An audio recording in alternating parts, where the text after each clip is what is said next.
I don't know if you heard that, that's the motor. If you did hear some burring, that's the motor in this camera. That's why I'm buying a new one, because it's getting on my bloody nerves. Anyway, hello. I'm just going to show you a painting, then I'm going to put it away so I can have a fag, because we went long in, as usual, from the bimbles, the ball, all the rest of it. There we go. I only finished this one last night, actually this morning, about 1 o'clock this morning, but I love it. Lots going on.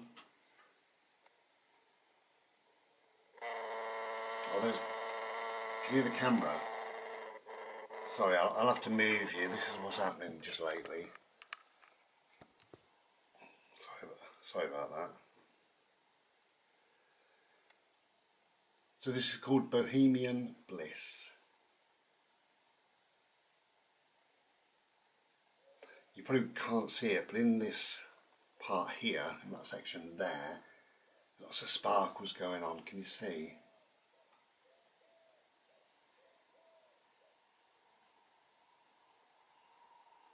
Bohemian Bliss.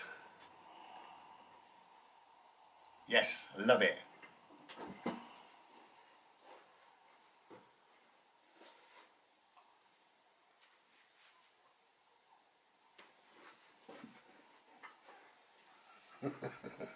Hello, we're back again. Okay. Right, so I can have my Slurpee and my fag now that that painting's away. I've also started work on a mandala, which I was hoping to get done, but it's too intricate really. It's going to take me a lot longer than I first thought. So it's going to be, I've lost time again, but it's not this week, it's the next week. The big mandala's going up. Keep your eyes peeled.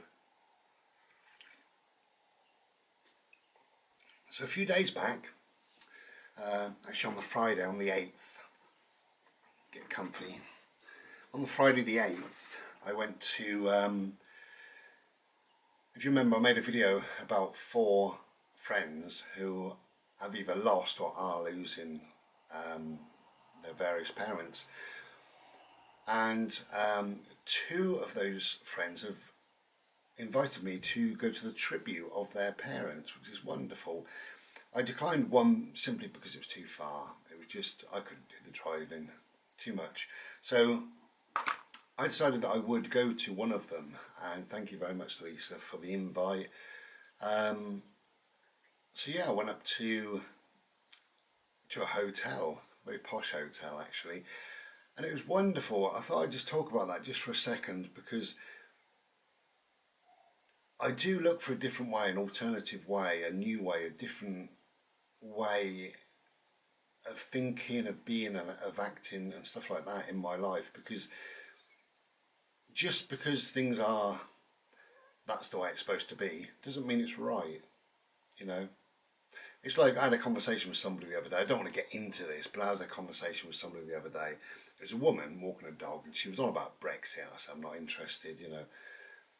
And she said, if you had your vote again now, what would you do? And I said, same as last time, not fucking bother, you know. And I said, I'll never vote. She said, don't you? Oh, I've always voted. And she's in her 80s. She said, I've always voted. And I said, well, good for you, you know. If you want to vote, that's great. I've got no problem with that. I said, but all those years of voting, every 4th year or whatever it is, and this is the state of the country, this is where we've ended up. And she went, yeah, there's not a lot to choose from, is there? I said, no, that's why I can't vote. There's nothing. You just replace one liar with another liar. It's a different suit that gets in, same set of lies and rubbish like that. Not sure where I was going with that, but off on a tangent like I normally do. So yeah, I do look at an alternative way. Like, you know, if we look at voting, they say, oh, if you don't vote, then you can't have your say. Well, of course you can have your say. You can probably have more of a say, because if you did vote and then they fuck it up, you can't have your say. Well, hard luck, you voted for them. You believed in that system. So just because that's the way it's always been doesn't necessarily mean it's right. You know, I think I think it's old and antiquated and it should be changed really. I'm not sure what to or how, but I think it needs looking into, because it doesn't work. And it doesn't work. It's a fallacy that it works. So much the same as funerals and stuff like that. And please don't be offended with this, but I mean, you do whatever you do, obviously, you know, at a funeral. And I think the funeral people, whatever we want to call them, would be reasonably pushy for you to go down either one or the other road, either a funeral, a burial, a coffin, lots of money, or a cremation with a kind of set guidelines. There's 3 songs, 1 poem, you know, and that's fine. If it works, it's fine, and if you're happy, then I think that's fine. But there is a different way and all the rest of it. Personally, for me, you know, when I go, I couldn't care less what happens to me really, but I'd probably like to be cremated and put into a little urn, a little cardboard urn. And there's little burial grounds, isn't there, that have sort of sprung up in the UK over they're fairly modern, but probably 30 or 40 years, you know. And that's nice. They're just full of trees. Nobody goes visiting or anything. It's just a piece of land. And I think that's nice, just to be with nature in the peace and the quiet without all the fuss and the nonsense. Anyway, so the point of the video was I was invited up to a tribute, not to the funeral, not to the cremation, not to anything like that, but nor was anybody else. That's the beauty of this. So my friend's mum died. A couple of weeks later, there was a very, very quiet crematorium thing. No service, so nobody went. And then my friend went and picked her mum's ashes up the following day. I believe it was the following day, in the most beautiful urn, I have to say, that I've ever seen. It was like a, I don't know what it is it not conical, con something anyway, like a shell. It was absolutely beautiful, solid metal. It was stunning, all engraved all the way around it, absolutely beautiful and befitting somebody that clearly my friend thought the world of, rather than a plastic tub. My mum, sadly, she was in a plastic tub, but I didn't have any say in it. I'd have liked a wooden box actually for my mum. That's what I would have liked, but whatever. So that was that. And I went to the tribute. The tribute was no flowers, no black, no maudlin, miserable people, you know. And that's exactly what it was. The energy of the room was lovely. It was absolutely lovely. Everybody talking about the lady who had died, obviously. Everybody there to pay tribute. Everybody sharing little stories and anecdotes and things like that. I didn't know the lady at all, but people were telling me certain things about her, and it was lovely. It really brought her into the room. It really did. She was there with us, simple as that, you know, and that's how it should be. As I say, no tears, nothing sad about it. It was more pride. No sadness. There was pride. It was a dignified tribute. A bit crazy, but a dignified tribute. You know, she was quite a sparkly lady apparently, and there was a big table as you went in. There was a bar, and as you went in, opposite the bar was a big table, and it was full of things like fairy lights and feather boas, yeah, and things like that. You know, a little bit crazy, a little bit sparkly, just different. And there was people there dressed in bright coloured clothing and happy. There was an air of happiness actually in the room. Pride, yeah, I've said pride, didn't I? That's what I picked up on. People were proud, and it brought people together. There's always these little fractions of families, isn't there? And these little things that people don't talk and stuff like that, or often there is.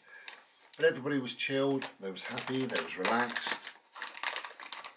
So it was lovely. So anyway, thank you very much for inviting me. I really do appreciate that.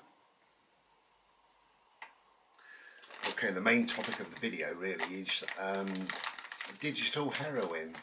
I thought I would talk about. Now, digital heroin, and people are addicted to digital, aren't they? You know, I went to get a Chinese on the Friday. After this tribute, I only stayed for an hour. I've still got a bit of a bad back and stuff like that, and I didn't.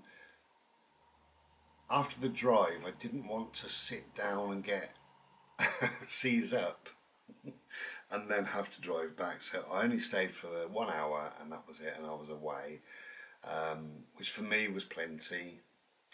You know, but anyway, so I got back reasonably early, and about 7 o'clock, I thought, I'm bloody hungry. Couldn't be bothered to cook again, so I thought, you know, Chinese just down the road. I know, no wonder I'm so bloody fat.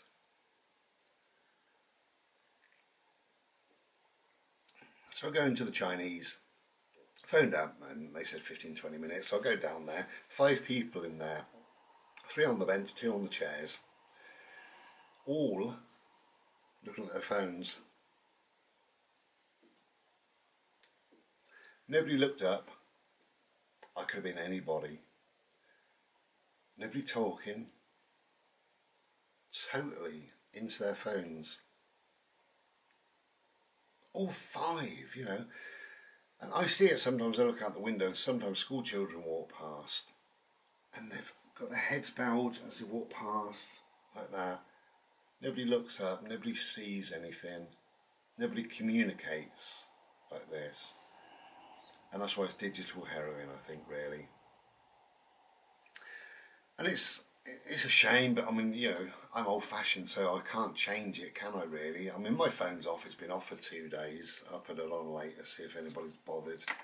But yeah, people invariably don't, so, you know, I don't have to worry about being addicted to my phone. Certainly not. I'd rather just turn it off.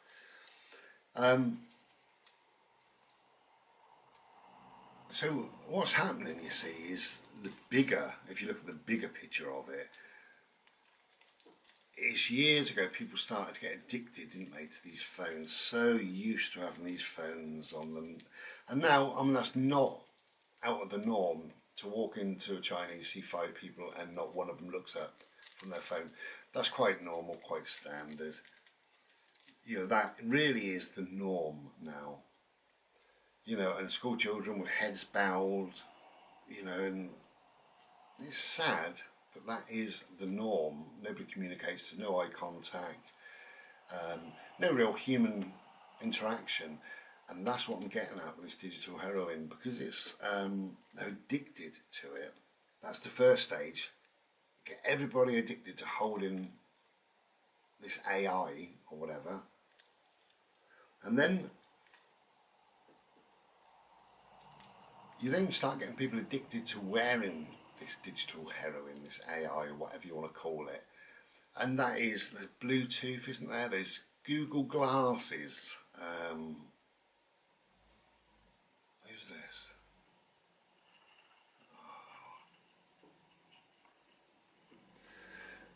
I'll be back in a minute. Hello, I'll tell you about this in a minute.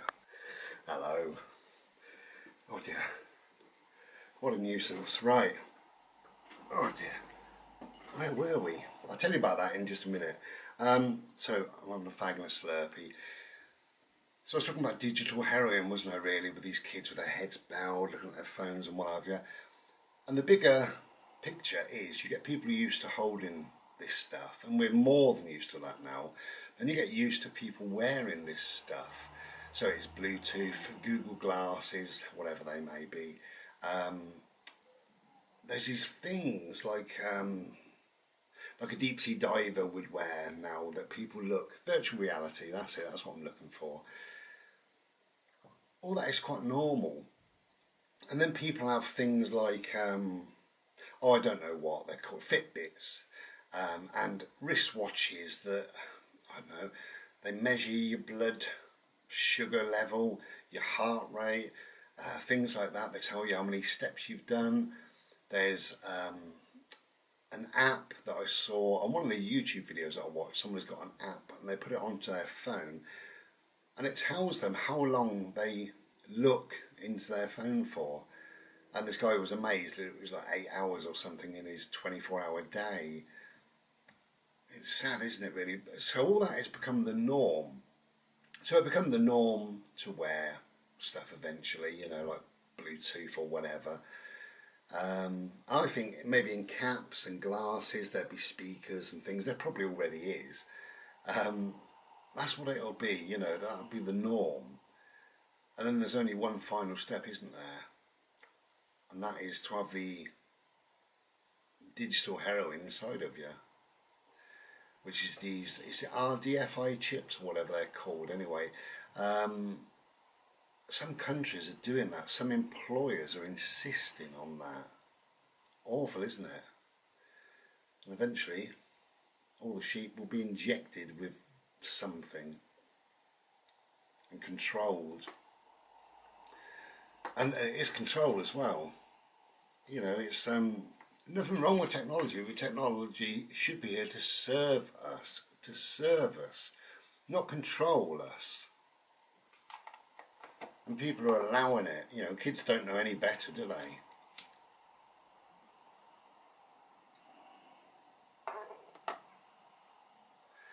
I should imagine now a lot of kids, they go to school, look at their phone all day, come home, put their Xbox on, look at that all evening, go to bed, wake up and do it all over again.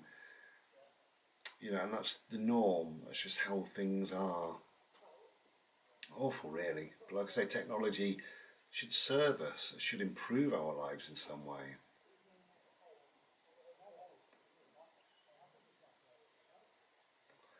Okay, I'm going to go in a minute, but very briefly, sorry about turning the camera off, but I had to turn it off because a car arrived and I thought it was a certain person.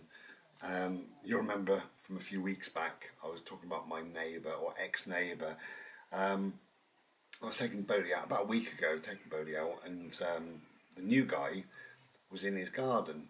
And morning, he said, you know, like that. So I went over and had a little chat with him. And he said, "Did your mate catch you?" And I said, "What mate?" And he said, "I didn't catch his name." I said, "Who's that then?" He said, you know, he described him down to a T. And I thought, oh, God, he's been here. And he said, "Yeah, he's been here twice." He said yesterday and also last, whatever it was, Tuesday or Wednesday. So he hasn't got the message, has he really? But so this car arrived and I swear that was him. Absolutely swear. Same car, exactly same car. I thought that's all I bloody need.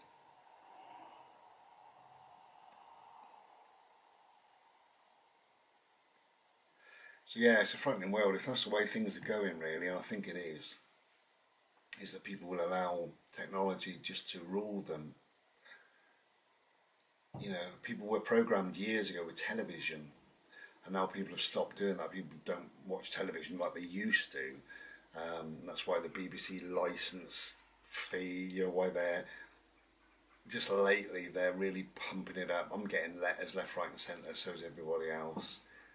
And they're spending millions and millions of pounds on these letters and employing new goons to chase us all.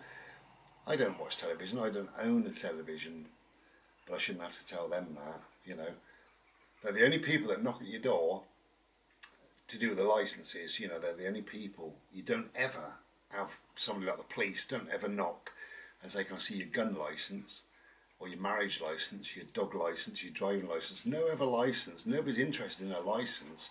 But your TV license, my God, they hound you and hound you and hound you.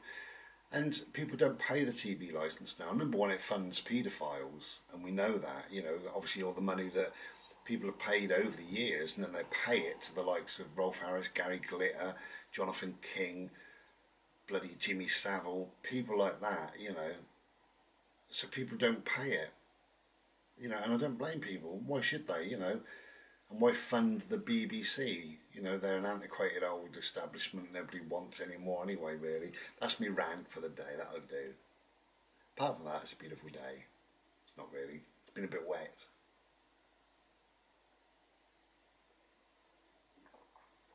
In fact, it was so wet, we couldn't go out first thing. It was that wet, you know. I got an umbrella and I got boots and what have you, and it was so wet. I thought, no, I'm going to leave it.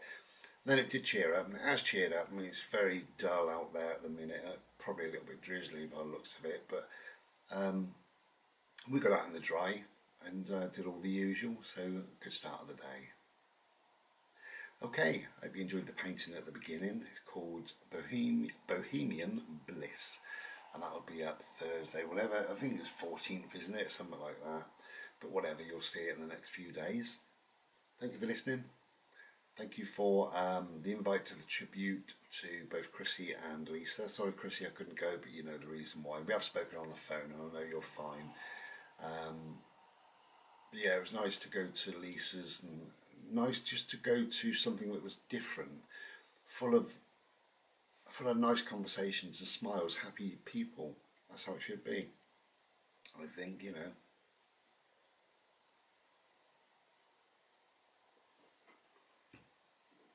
Okay, John, if you're watching this, Friday the 15th looks like a nice day for breakfast if you're up to it. If not, whenever, sometime soon. Take care. Be well, everybody. Try and enjoy your week. Cheers. Bye.